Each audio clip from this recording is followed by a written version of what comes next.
So my last analysis video was on Chase. I made it because I believed most people were missing the point of his character, and even people who understood his purpose were arrogant to what he could become. But let's throw Chase out the window. This is the Ripper video. Instead of being last place on most Total Drama fans' tier lists like with Chase, Ripper's mostly in the 50-50 area on whether people love or hate him. Me personally, I love the guy. I feel a little bad that he's always one of the first boots when people come up with their fan ideas for season 3, because Ripper to me is the perfect middle ground between a terrible asshole and sympathetically oblivious, which makes him incredibly versatile as a character. In my opinion, more so than anyone else in this cast. I don't even think he's just versatile. Ripper might just be the biggest contender for a redemption, or a rip-demption, if you will. But just like what is said at the 32-second point of Back to the Shack and Weezer's album Everything Will Be Alright, I need to take you guys back to season 1 of the Total Drama reboot. Ripper's the main drama starter on his team throughout the first part of the season, and he does that job quite exceptionally and comedically. Check it out. Millie's writing like a nerd. Ripper's at the bottom of his team for literally every campfire ceremony, and I love that for him. For me personally, it establishes the Ferocious Trout as the more interesting team in season 1, because you never know if Ripper's gonna wiggle his way out of the vote or not. It really makes us as viewers think about who each contestant would vote to bring the episode's outcome. But that's just me. There are perfectly fair arguments for the Frogs of Death being better. All of Ripper's close calls are thanks to pissing off a handful of his allies to no extent. It started with Axel kicking him off the pirate ship out of annoyance. Then he used Priya as a human shield, which admittedly I think is the flimsiest excuse for Ripper staying in the game. I don't know what benefit Millie had for voting Scary Girl over Ripper, but someone else can talk about that in a Millie video. I don't think I'm prepared to talk about Millie. Finally, he pretty much caused every problem on his team in the fart episode. And when he should have died, Damien cemented his place as this generation's competitor who's too nice to a fault. He gets eliminated as goodwill for saving his team's life. I like to think Ripper voted for himself in this episode, as it just kinda adds to the comedic effect of Damien getting killed over him, while further showing us how Ripper always just barely manages to snake out of every elimination. But that's just a headcanon, so disregard it. In any episode where Ripper wasn't on the chopping block, he acted as comedic relief. I say that with hesitation because the main way Ripper tries to make us laugh is with everyone's favorite form of humor that Total Drama is known for. Good old farting. I'm not going to try to convince you all that this is funny. Humor is the most subjective thing ever. My only coverage on Ripper's type of humor will be saying that people who don't laugh at fart jokes have all the farts with none of the laughs. I think that's a pretty profound quote if you ask me. So going off of that, I still think Ripper's really funny. I found his obnoxious slapstick a nice edge when compared to how lovable Z, Wayne, and Raj are. He also has some very entertaining confessionals, which at this point in the Total Drama series have become more of a one-liner delivery machine, rather than a way to convey to the audience how contestants feel about the game. That's a whole other can of worms though. Why is everyone mad I dropped a baby bird? My dad used to drop me and my 3 brothers all the time. 2 of us are fine! Ripper's presence in the merge isn't nearly as big, but episode 7 still gives us what I'd consider a great moment for the dude. Honestly, the way Z pairs up so well with the worst characters morally should be studied. This moment goes to show you Ripper's at his best when he uses his rough around the edges alpha male identity to his strategic advantage. But just like that, in episode 8, we get a tease at a much sadder side to Ripper. He's insecure about most likely never kissing a girl. He gaslights himself into thinking he's super well liked. When I got here, I was just an awesome, super good looking guy that everybody loved. And just as Ripper gets eliminated, he admits to holding back tears when walking the dock of shame and taking the drone of despair home as one of the most hated contestants. But then season 2 happens. The show uses its in-universe time skip to its full potential, cause now we see Ripper being nicer. Hey Axel, how you been?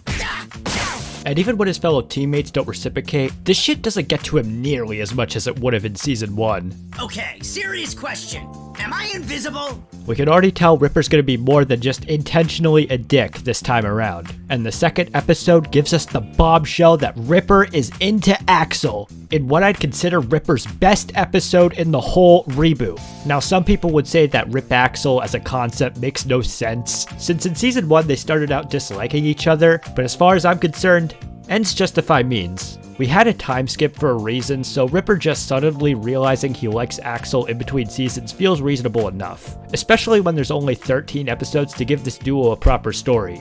I like it, and our quick realization means we can get to the juicy plot even faster. Ripper's macho charm and comedic obliviousness are the most intense they've ever been in the efforts of trying to win Axel's heart.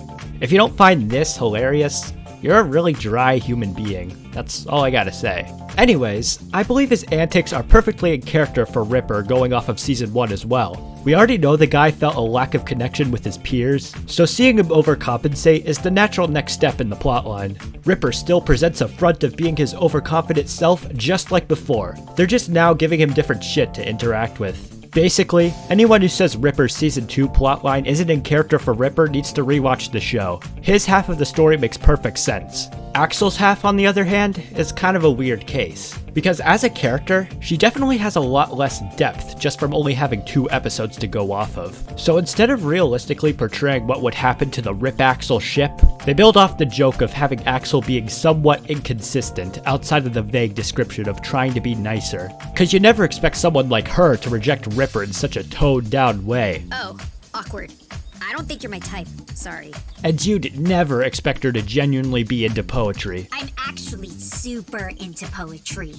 Poetry? It's up to you on whether the jokes are funny or not. I personally laughed, even if Axel's one of the lesser characters in Gen 4. The point is, Axel worked as a plot device to give us a new but still reminiscent portrayal of Ripper, to the extent where I genuinely say Ripper is my favorite character of Season 2's pre-merge. Hell, he even got some moments to exceed at challenges. I think it's safe to say Rip Axel started off as a very funny story for both of the characters. Emphasis on started off.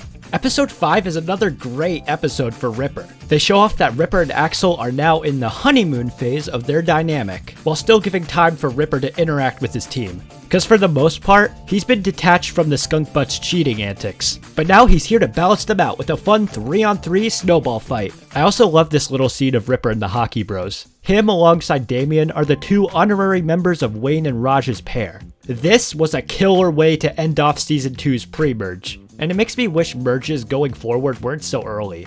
In the last 2 episodes where Rip Axel was present, the ship really stagnates, but I at least get why they're now obsessed with each other. There were too many concurrent storylines going on, and one of them had to make the sacrifice in quality for the others to get more screen time. They're played as comic relief throughout the rest of their story, but I still at least laughed a handful of times. Guys, I got the waters! Seriously? What? We didn't even do anything! After so many episodes of being the literal butt of a joke, it's nice to see Ripper not let anything get to him for a change.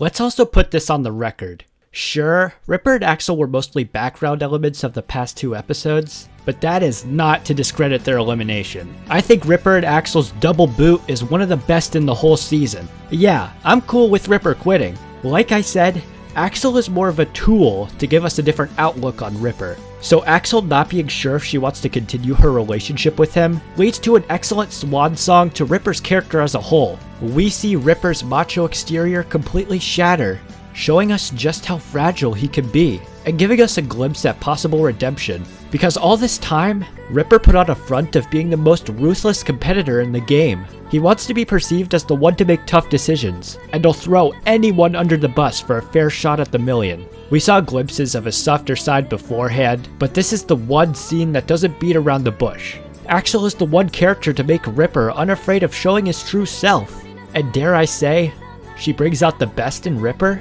Maybe in another world we could have seen Rip Axel at their full potential, cause they were a rocky ride to say the least. We're at the end of Ripper's full run in the Total Drama reboot, but like the beginning of this video said, I believe we're far from the end of Ripper's story. That is, if we get a season 3. Because right now, Ripper has the perfect amount of strategy, nuance, challenge hustle, and a pinch of relatability beneath all his jokes for an amazing Rip-demption if executed correctly. And if executed perfectly, It might just rival Heather's, which I know is a big pill to swallow. But in order to convince you guys, let's go back to World Tour, specifically the elimination ceremony in episode 8. In the midst of Cody era, you might forget that Heather would have gone home if that episode were an elimination round, after generally being her same snooty self during the episodes beforehand. Luckily she stayed, she fought hard, and won. Does my mentioning of being at the bottom of her team sound familiar? Because that's exactly what happened with Ripper for nearly all of his campfire ceremonies. It's arguably way more highlighted than it ever was with Heather for her runtime. Ripper's in an amazing position to exceed our expectations and beat the allegations of an obvious first boot. But that's just the why of our equation. It's about time we get to the how. I believe the main reason Ripper as a character is so split down the middle on public opinion is the way his storyline is segregated between the seasons. Season 1 shows everyone else being unable to handle the way Ripper plays the competition, and Season 2 highlights his own conflict on what kind of person he should be. We never get to see a mixture of these two sides of his character, making his overall presence a little jarring. I honestly think this sums up several of the reboot's small character problems, Ripper just being one of them. So instead of pushing one version of Ripper aside for the other, let's combine Season 1 and Season 2 Ripper to form what I call Ultimate Ripper. He'll be the biggest wannabe gangster on his team, all the while struggling to present his better self to his better half, Axel. Ripper's still a mean dude, but now he has someone to ground him. There'll be no oversaturation towards one side of Ripper since both of them can get equal attention in the same episode. And best of all, he now isn't completely unlikable. Who'd he be then? Chase? In order to keep Ripper in the game throughout the start of our Season 3, we need to either put him on a team with friends, or make another presence outshine the obvious target on his back within a team of enemies. Either one could work. If Ripper's with friends, it'd be fun to see him struggle controlling his alpha male personality. And if he's with enemies, we can further show the dude weaseling his way out of an elimination ceremony or two. But unlike how I handled Shemma, I believe Rip Axel needs time together, since they never had a proper storyline after becoming a pair. It doesn't matter if they're on the same team or not, in my opinion. The writers can find some creative ways to pair the two together despite any sort of divide. One of the most compelling confessionals within Season 2 of the reboot, in my opinion, came from Ripper. She only lost because she thought I was making out with a raccoon.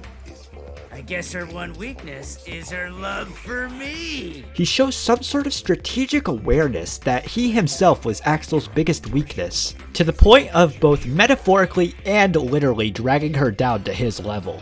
What if we show Ripper's struggle with opening up to Axel after her lackluster performance last season? Or Axel's uneasiness towards becoming too close to Ripper throughout the early game, in fear of the same romantic fling happening again? It's a good starting ground to give these two a proper redemption within the eyes of the fans, so when they actually succeed at something relating to the competition without making out, it'd be all the more rewarding to see a genuine bond. Now, just like the Chase video, I want to share with you a duo we haven't seen yet. This time, it's involving Ripper. Giving you guys actual examples with other characters for how my interpretations could work in a season is a much better method of convincing, compared to just saying this character could work. The purpose of these videos is to sell you on my ideas, no empty promises. So for my duo idea, we have Ripper and Caleb, the guy failures. Just think about it. Outside of being polar opposites in general, throughout all of last season, Caleb had difficulty standing up for Priya. She got hurt several times within Caleb's struggle of sticking to his true self.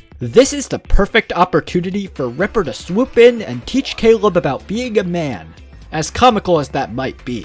Ripper, on the other hand, has his internal conflict and apprehension towards being anything other than an alpha male. Caleb might be able to teach him a few pointers about honesty, and it would give Ripper more of a fair shot at the Rip Axel ship becoming anything more than a flop. To recap the pre-merge, Ripper's in a struggle of balancing being the alpha male and overly dependent, getting help from Caleb or any other character they want in managing these two sides of him. He still tries to be the tough-as-nails strategic player on his team, and it sometimes works out, even if it gets under the skin of his allies with stunts similar to what he pulled in Season 1.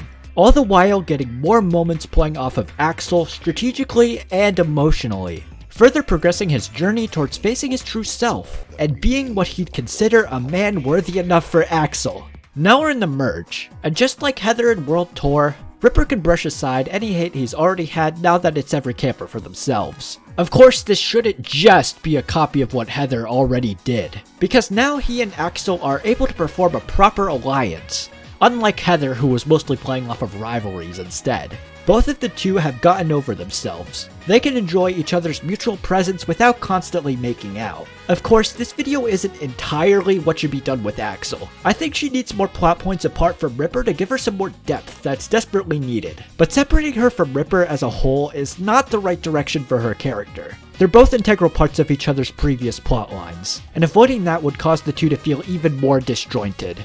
If we're gonna bring Ripper's friend Chase into the mix, they might be interesting parallels to each other. Chase plays up a charming demeanor while internally being the most selfish motherfucker ever. And Ripper tries keeping up a rotten, intentionally dickish persona, even if on the inside he's softer than perceived. But like I said in the beginning, Ripper's a very versatile character, so his merge performance has a lot of different ways it can go. He could be the main rival to whoever this season's main villain is, or maybe he could be a support who fucks them over underneath their noses. As long as they keep Ripper's alternative approach to strategy, to put it lightly, he can bounce off of anyone. But the romantic in me knows Ripper can be more than just something like a final 6 boot. In the midst of everyone's unavoidable fighting in any Total Drama season's late merge, I think Ripper can come out on top as one of Total Drama's biggest success stories. He already has the much needed internal conflict. It's just time to present it in extreme severity, so a win would be all the more gratifying. Throughout the entire season, Ripper's been in a struggle between putting on a mask of confidence and being himself. But Axel truly was the one character to lessen his uncertainty. So what'll happen if she gets eliminated again? Will Ripper once again waste his placement to desperately cling on to the one character who could break how previous heroes like Priya see him? No! Not on Axel's watch! As Ripper realizes the deja vu in his situation, Axel sets him straight. She tells him to stay in the game, stick to his current strategy, and win. Axel leaves Ripper behind to confront his inner demons in the last few episodes of the season. All of Ripper's remaining peers can be perceived as so up their own asses, he's able to get himself through the last batch of challenges in one piece, and use what he's learned from Axel or even Caleb in order to properly relate to everyone left, placing Ripper in a better situation than ever. When the final 3 rolls around, he might actually get a decent following of eliminated contestants supporting him, further emphasizing Ripper's slightly improved social game, all the while his obnoxious challenge ability is highlighted. The last bit of the episode especially should hammer in our head Ripper's genuine growth. And just like that in a photo finish, Ripper wins! Throughout his entire time in the Total Drama reboot, Ripper was never certain on who he was supposed to be. But this win will prove he isn't afraid of himself anymore. Both sides of Ripper's character had validity in giving him this victory. He kept a mean streak going, all the while being able to burn away the alpha male character Ripper defined himself as. Generation 4's most hated competitor in-universe is able to be cheered on by both friends and former enemies alike. Similar to Heather, this would be the longest built-up redemption in the whole series if executed correctly. The ultimate Ripdemption, if you will. Ripper would still be a dick, but the point isn't how others perceive him. It's about how Ripper perceives himself. Whether or not they're better winners in the Gen 4 cast is up to you, but Ripper's achievements would for sure stand on its own next to every other winner the series has seen. Let me know if you guys liked my idea, or if there was anything important that needs to be clarified. These post-Season 2 hypothetical writings are very fun to make. I doubt I'll make one with every character, but I'm not completely against the idea of making more of these. If anyone's most likely for a video at the moment, it's probably Z, so look forward to that. But anyways, I love you all and good night.